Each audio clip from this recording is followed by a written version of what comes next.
South India shopping mall, the wedding మంత్ర, సరికొత్త wedding collection, south India shopping mall.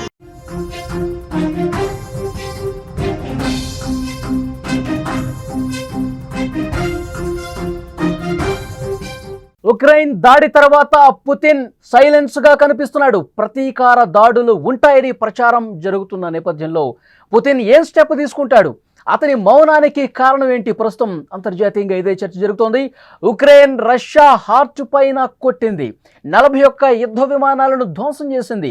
చాలా వ్యూహాత్మకంగా 18 నెలలు ప్రణాళిక వేసి భారీ దెబ్బ కొట్టింది. మరి ఈ దెబ్బ తిన్న తర్వాత పుతిన్ ఎందుకు సైలెంట్గా మారిపోయాడు? అంటే ఈ ధ్వంసమైనటువంటి వార్ బాంబర్స్ రీప్లేస్ చేయలేము, మళ్ళీ ప్రతిదాడి చేసేంత సామర్థ్యం రష్యాకి లేదు కాబట్టి ఆచితూచి వ్యవహరిస్తున్నాడా? ఈ సైలెన్స్కి అదే కారణమా? రష్యా ముందు శాంతి చర్చలు ఇక ఒకటే దారి కనిపిస్తుందా? యుక్రెయిన్ దాడితో యూరోప్కి మంచి జరిగిందని భావించాలా? ఎలా చూడాల్సినటువంటి అవసరం కనిపిస్తుంది? ముఖ్యంగా 41 యుద్ధ విమానాల ధ్వంసం యూరోప్కి కలిసి వచ్చిందని ఒకవైపు నిపుణులు చెప్తున్నారు. శాంతి చర్చలే మార్గం, ప్రతిదాడి చేసేటువంటి పరిస్థితి లేదు, అందుకే పుతిన్ మౌనం వహించాడు. ఇలాంటి ప్రచారం జరుగుతోంది. దీని గురించి కొంత మనం లోతుగా డిస్కస్ చేసే ప్రయత్నం చేద్దాం. న్యూస్ రూమ్ నుంచి మా ఎడిటర్ తిరుమల్ లైవ్లో జాయిన్ అయ్యారు, వారితో మాట్లాడదాం. తిరుమల్, రష్యా ప్రతిదాడి చేస్తుంది, యుక్రెయిన్ మీద తప్పకుండా ప్రతీకారం తీర్చుకుంటుంది, ఇలాంటి చర్చ మనం చూసాం. కానీ నిన్న శాంతి చర్చలు మధ్యలోంచి లేచి వెళ్ళిపోవటం, ఇంకా అంతర్మదనం చెందటం, ఒకవైపు నిపుణులు కొంతమంది చెప్తున్నారు 34% పూర్తిగా యుక్రెయిన్ అనేది రష్యా వైమానిక దళాన్ని ఆ సామర్థ్యాన్ని దెబ్బకొట్టింది. ఇక ఒక అడుగు కూడా ముందుకు వెళ్ళని పరిస్థితి ఉంది కాబట్టి సైలెంట్ అయిపోయాడని ఏమంటారు మీరు? మళ్ళీ ఇక్కడ ఒక విషయాన్ని చూడాలి. ఎప్పుడైతే ఉక్రెయిన్ ఆపరేషన్ సైబర్ వెబ్ని సక్సెస్ చేసిందో ఆ తర్వాత ఒక్కసారిగా ప్రపంచవ్యాప్తంగా డిస్కషన్ ఒకటి స్టార్ట్ అయింది. ఖచ్చితంగా రష్యా ఉక్రెయిన్ పైన అణుదాడి చేస్తుంది, ఉక్రెయిన్ పైన ప్రతీకారం తీర్చుకుంటుంది అనేది ఒక చర్చ స్టార్ట్ అయింది. ఎందుకంటే ఉక్రెయిన్ చేసిన ఈ దాడిలో ఏదైతే అణు సిద్ధాంతాల్ని రష్యా మార్చుకుందో, ఎప్పుడైతే ఉక్రెయిన్తో దాదాపు 3 ఏళ్ళుగా యుద్ధం చేస్తుంది, ఆ 3 ఏళ్లలో లాస్ట్ ఇయర్ రష్యా అణు సిద్ధాంతాలు మార్చుకుంది. ఒకవేళ తమ పైన ఎప్పుడు దాడి చేస్తే, ఎటువంటి దాడి జరిగితే అణుబాంబుల్ని యాక్టివేట్ చేయాలి అనే ఒక సిద్ధాంతం ఉంటుంది. ఆ సిద్ధాంతాన్ని దాచుకుంది. అందులో ముఖ్యంగా యుద్ధ విమానాలు కానీ యుద్ధ స్థావరాలు ధ్వంసమైనప్పుడు ఖచ్చితంగా రష్యా అణుదాడి చేసే అవకాశం ఉంటుంది. ఆ సిద్ధాంతం ప్రకారం అణుదాడి చేస్తామనేది ఈ రష్యా యొక్క అణు సిద్ధాంతాలకు ఉంది. అయితే ఆ అణు సిద్ధాంతాల్ని నేను ఉక్రెయిన్ చేసిన దాడి మీట్ చేసింది. అంటే ఖచ్చితంగా రష్యాకు సంబంధించిన 2 ప్రాంతాల్లో 7 ఎయిర్ బేస్ల పైన ఊహించని మెరుపు దాడి చేసింది ఆపరేషన్ స్పైడర్ వెబ్ ద్వారా. సో ఒక రకంగా చూడాలంటే ఉక్రెయిన్ పైన రష్యా ఖచ్చితంగా ఈ సమయంలో అటాక్ చేయొచ్చు, కానీ సరిహద్దుల్లో కొంత ఫైర్ ఎక్స్చేంజ్ నడుస్తున్నట్టు కనిపిస్తుంది. ఉక్రెయిన్ చెప్తోంది రష్యా సైనికులను మేమే మట్టు పెట్టామని, కానీ రష్యా చెప్తోంది ఉక్రెయిన్కి సంబంధించిన దాదాపు 1400 మంది సైనికులు మేము మట్టు పెట్టామని. ప్రస్తుతానికైతే బార్డర్ దగ్గర సిచ్యువేషన్ చాలా కష్టంగా ఉంది, చాలా భీకరంగా కనిపిస్తోంది. అయితే ఎందుకు పుతిన్ మౌనంగా ఉన్నాడు? ఇంతవరకు ఉక్రెయిన్ దాడిపైన పుతిన్ స్పందించలేదు, ఉక్రెయిన్ దాడిపైన పుతిన్ మాట్లాడలేదు, పుతిన్ ఒపీనియన్ ఇంతవరకు బయటకు రాలేదు. అంటే ఒక రకంగా ఒక్కసారి యూరప్ దేశాలకు వెళ్ళి చూస్తే ఉక్రెయిన్ దాడి తర్వాత ఇటు ఉక్రెయిన్ జెలెన్స్కీ చూస్తే మేము విజయం సాధించాం, ఖచ్చితంగా మాది పై చేయి, కరెక్ట్గా వ్యూహాత్మకంగా కొట్టాం, ఈ దాడి ప్రపంచంలో నెంబర్ 1. ఒక రకంగా చెప్పాలంటే అధునాతన యుద్ధ వ్యూహాల్లో ఇప్పుడు జరిగిన ఉక్రెయిన్ చేసిన ఈ దాడి నిజంగానే ఒక ఎవరు ఎక్స్పెక్ట్ చేయలేని అత్యాధునికమైన యుద్ధ వ్యూహంగా చెప్పొచ్చు. గతంలో లెబనాన్ పైన దాడికి ఇజ్రాయెల్ ఒక వ్యూహాన్ని పేజర్ల ద్వారా బాంబులు పేల్చి దాదాపు 1000 మంది పైన గాయపరిచింది, 1000 మంది చంపేసింది ఎవరు? ఇజ్రాయెల్. ఆ తర్వాత అటువంటి వ్యూహాత్మకమైన దాడి ఏది అంటే ఇప్పుడు చేసిన ఈ డ్రోన్ అటాక్ అని చెప్పొచ్చు. ఈ ఆపరేషన్ స్పైడర్ వెబ్తో తీవ్రంగా నష్టపోయింది రష్యా, మామూలుగా కాదు. ఒక రకంగా చెప్పాలంటే చాలా స్పష్టంగా జెలెన్స్కీ చెప్తున్నాడు, మా దేశాన్ని సర్వనాశనం చేసిన యుద్ధ విమానాలు ఏవైతే ఉన్నాయో, బాంబర్స్ ఏవైతే ఉన్నాయో వాటిని ధ్వంసం చేశాం, చాలా హ్యాపీగా ఉంది అనే యాంగిల్లో చెప్పుకొస్తున్నారు. ఇదంతా చూస్తుంటే రష్యా ఏదో వ్యూహాత్మకమైన అటాక్ చేస్తుంది అనుకున్నారు, కానీ పుతిన్ సైలెంట్గా ఉండడంపై యూరప్ దేశాల్లో విచిత్రమైన చర్చ ఒకటి స్టార్ట్ అయింది. పుతిన్ భయపడ్డాడు అని చెప్పేసి. ఎందుకంటే ధ్వంసమైన యుద్ధ విమానాల ద్వారా అణుబాంబులు వేసే అవకాశం ఎక్కువగా ఉంది. అణుబాంబులు వేయడానికి యుద్ధ విమానాలని రష్యా వాడటానికి రెడీ చేసి పెట్టుకుంది. సో ఇంకో విషయం ఏంటంటే రష్యాలో ఉక్రెయిన్కి సంబంధించిన గూఢచర్యం చాలా బలంగా ఉంది. రెండో పాయింట్, రష్యా రహస్యాలు అనేకం ఉక్రెయిన్ చేతుల్లో ఉన్నాయని ఒక చర్చ ఉంది.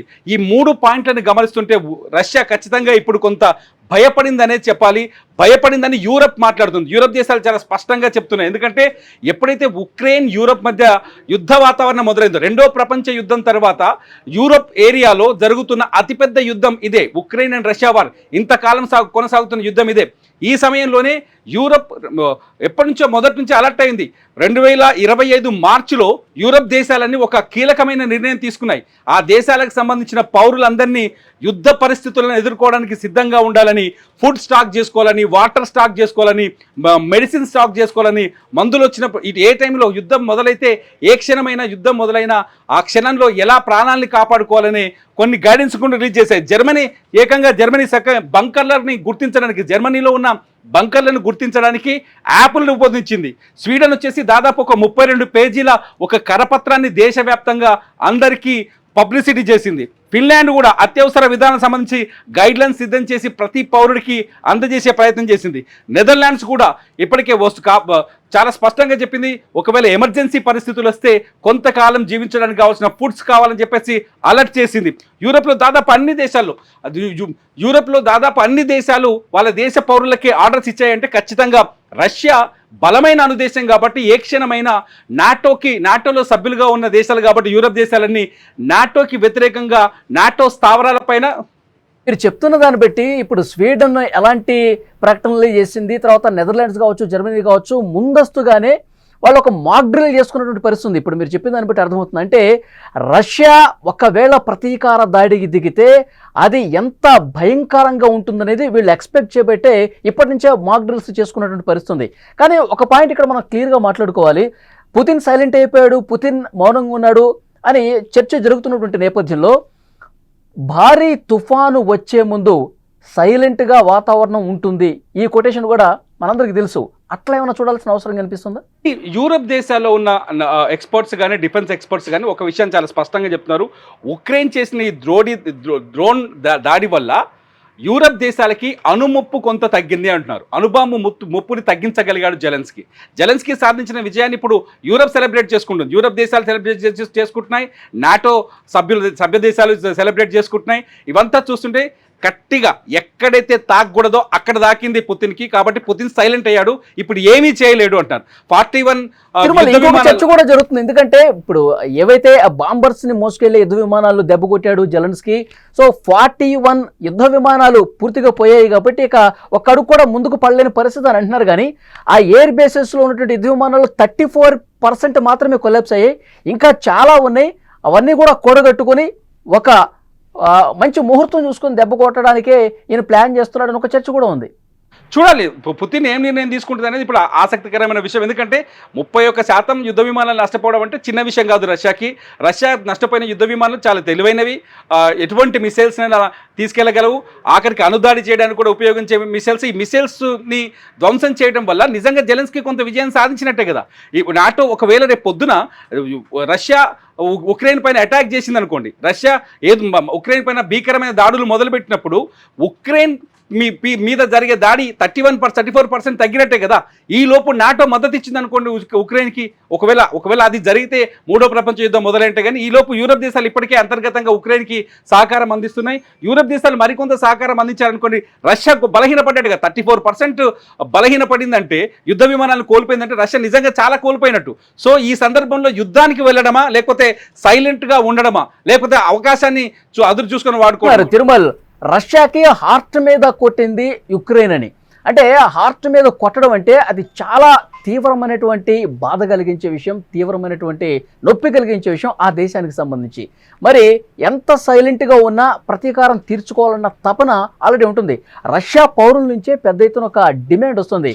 యుక్రెయిన్ మనం చాలా తక్కువగా అంచనా వేసాం, వాళ్ళు వ్యూహాత్మకంగా అతిపెద్ద ప్రణాళికతో చాలా సైలెంట్గా దెబ్బ కొట్టారు, మనం ప్రతీకారం తీర్చుకోవాల్సింది. ఎందుకంటే ఆపరేషన్ సింధూర్ సమయంలో కూడా పెహల్గాం దాడి జరిగిన తర్వాత మన దేశంలో కూడా అలాంటి ఒక వాతావరణం కనిపించింది. ప్రతి ఒక్క భారతీయుడు రగిలిపోయాడు. సో ఇదే మేనర్లో ప్రస్తుతం రష్యా ప్రజలు కూడా ఉన్నారు, దెబ్బ కొట్టాలని చెప్పి ఒక డిమాండ్ వినిపిస్తుంది.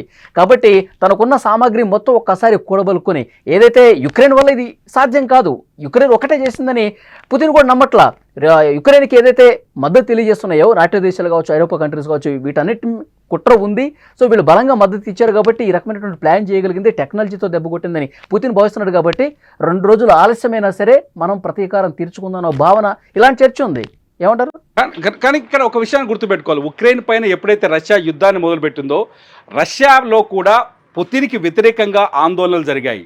రష్యా పౌరులు కూడా చాలామంది ఉక్రెయిన్పై దాడిని పుతిన్ని ఖండించారు. పుతిన్ని వ్యతిరేకిస్తూ రష్యాలో ర్యాలీస్ జరిగాయి. పౌరులు ఉక్రెయిన్కి మద్దతు పలికారు, రష్యాలోని పౌరులు కూడా. ఇది సేమ్ సిచ్యువేషన్ ఉక్రెయిన్లో కూడా ఉంది. రష్యాకి పూర్తి స్థాయి మద్దతు ఇచ్చే ఒక వర్గాలు ఉన్నాయి, కొన్ని రాజకీయ వర్గాలు ఉన్నాయి. ఎప్పుడైతే జెలెన్స్కీ అధ్యక్షుడు అయ్యాడో అప్పటి నుంచి రష్యాతో ఇబ్బందులు మొదలయ్యాయి తప్ప అంతకుముందు ఉక్రెయిన్కి రష్యాకి మధ్య సత్సంబంధాలు ఉన్నాయి. గతంలో ఒక్కసారి హిస్టరీలోకి వెళ్ళి చూస్తే ఏం తెలుస్తుందంటే ఉక్రెయిన్ పరిపాలించిన పాలకులు ఇప్పటివరకు ఎవరైతే ఉన్నారో వాళ్ళంతా రష్యా చెప్పు చేతుల్లో ఉండేవాళ్ళు, రష్యా చెప్తే వినేవాళ్ళే ఉండేవారంటారు. జెలెన్స్కీ వచ్చిన తర్వాత రష్యాకి వ్యతిరేకమైన నిర్ణయాలు తీసుకోవడం, నాటో దేశాల్లో సభ్యత్వాన్ని తీసుకోవడం, ఇవన్నీ చూస్తుంటే రష్యాకి ఒక రకమైన థ్రెట్ వచ్చినట్టు, ఏది నాటోతో థ్రెట్ ఉన్నట్టు. కాబట్టి ఖచ్చితంగా ఇటు రష్యాని ఆహ్వానించే వాళ్ళు ఉన్నారు ఉక్రెయిన్లో, రష్యాలో ఉక్రెయిన్ని ఆహ్వానించే వాళ్ళు ఉన్నారు. సో ఇటువంటి సిచ్యువేషన్స్లో యుద్ధం అనేది చాలా ఇంపార్టెంట్ స్టెప్. కాబట్టి ఈ టైంలో పూర్తి స్థాయి యుద్ధానికి దిగదా అనే ఒక చర్చ కూడా జరుగుతుంది.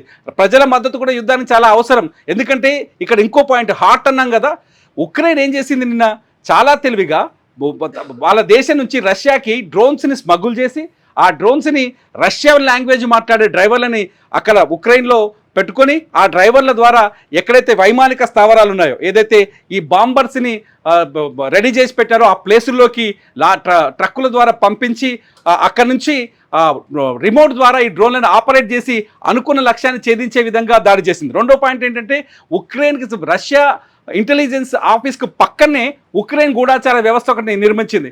రష్యా ఇంటెలిజెన్స్ వ్యవస్థలో ఏం జరుగుతుందో ఎప్పటికప్పుడు సమాచారం సేకరించగలిగింది. ఈ లెక్కను చూస్తే ఉక్రెయిన్కి ఇప్పుడు మన ఇండియాలో చూస్తున్నాం, జ్యోతి మల్హోత్రా కావచ్చు, ఇంకో 10-15 మంది కొత్తగా ఇవాళ కూడా కొత్త దొరికారు.